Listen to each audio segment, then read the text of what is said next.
Hi everyone, welcome to my channel literature with Christaraj. இன்றைக்கி நம்ம ஒரு ஜென்ரலான இன்ஃபர்மேஷன் பார்க்க போகிறோம். ஆனால் ரொம்ப முக்கியமானது. நீங்கள் ஒரு பெற்றோரா? உங்கள் வீட்டில் ஸ்கூல் படிக்கிற குழந்தைங்கள் இருக்காங்களா? அப்படி இருந்தால் இந்த பதிவு உங்களுக்காக தாங்க. அதாவது ஆதார் புதுப்பித்தல். நம்ம நிறைய பேர் இங்கே போகிறது எங்கே போகிறதுன்னு தெரியல ஆதாரை அப்டேட் பண்ணுறதுக்கு.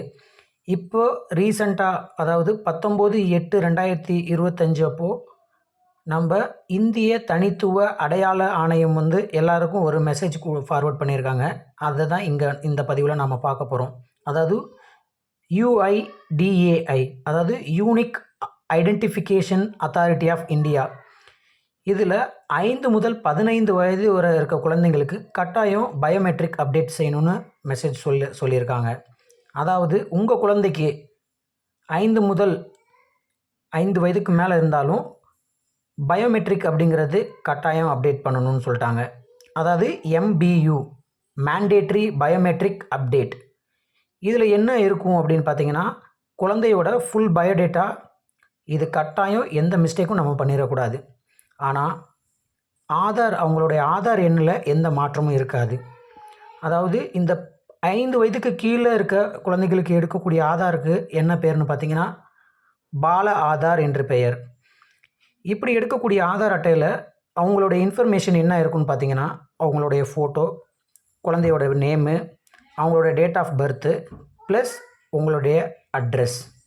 இதில் மெயினாக என்ன ஆட் பண்ணியிருக்க மாட்டாங்கன்னு பார்த்தீங்கன்னா, குழந்தையோட கைவிரலோட ரேகையும் குழந்தையோட கருவிழி பதிவும் சேர்த்துருக்க மாட்டாங்க.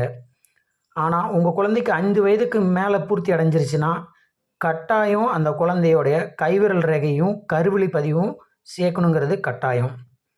எங்கே சார் கேட்கலாம், எங்கே போய் அந்த அப்டேஷன் பண்ணலான்னு பார்த்தீங்கன்னா, ஆதார் கார்டு மையம், அப்படி இல்லைன்னா ஆதார் சேவா கேந்திரங்கள், அப்படி இல்லைன்னா தபால் நிலையங்கள்லையும் இந்த தகவல்களை நீங்கள் புதுப்பித்து கொள்ளலாம். 2016ஆம் ஆண்டு ஆதார் விதிமுறைகள் படி ஒரு குழந்தைக்கு 7 வயசுக்குள்ளார இந்த அப்டேஷன், அதாவது குழந்தையோட கைவிரல் ரேகையும் அவங்களுடைய கருவிழியையும் நம்ம அப்டேட் பண்ணணும். இல்லைன்னா என்ன சார் ஆகும், ஆட்டோமேட்டிக்காக அவங்களுடைய ஆதார் எண் டீஆக்டிவேட் ஆயிரும்.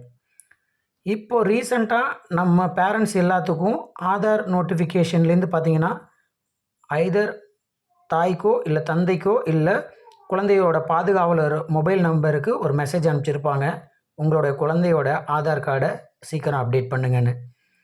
ஓகே, இப்போது அப்படி அப்டேட் பண்ணுறப்ப நம்ம எவ்வளோ ஃபீஸ் பே பண்ணணும், எவ்வளோ காசு கட்டணும்னு பார்த்தீங்கன்னா, உங்கள் குழந்தைக்கு 5லேருந்து 7 வயதுக்குள்ளார இருக்குது அப்படின்னா நீங்கள் ஃபீஸ் கட்ட தேவையில்லை.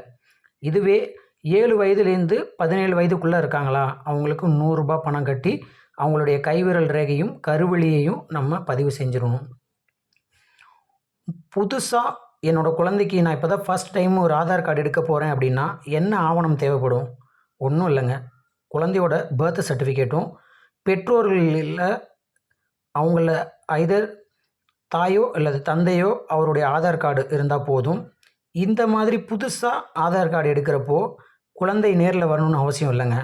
ஆனால் அவங்களுக்கு 5 வயது பூர்த்தி அடையுதா, கட்டாயம் அவங்க ஆதார் சென்டருக்கு அவங்களுடைய கைரேகையும் கருவிழியையும் பதிவு செஞ்சிடணும்.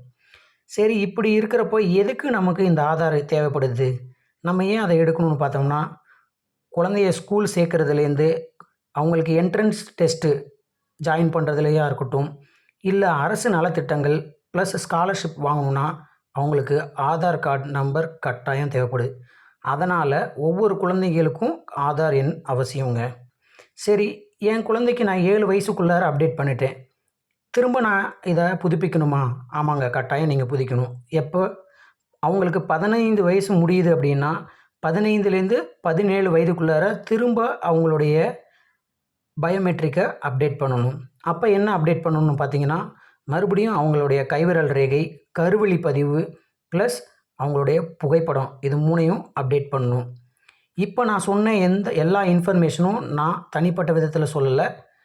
19/8/2025 BBC நியூஸ் தமிழ் சேனலில் வெளியான ஒரு கட்டுரையை படித்து இது மக்களுக்கு யூஸ்ஃபுல்லாக இருக்கும்னு சொல்லி அதை சுருக்கமாக நான் இதில் எக்ஸ்பிளைன் பண்ணியிருக்கிறேன். தகவல் பிடிச்சிச்சின்னா லைக் பண்ணுங்கள், ஷேர் பண்ணுங்கள். இன்னொரு நல்ல இன்ஃபர்மேஷனோட உங்களை நெக்ஸ்ட் வீடியோவில் நான் மீட் பண்ணுறேன். தேங்க்யூ.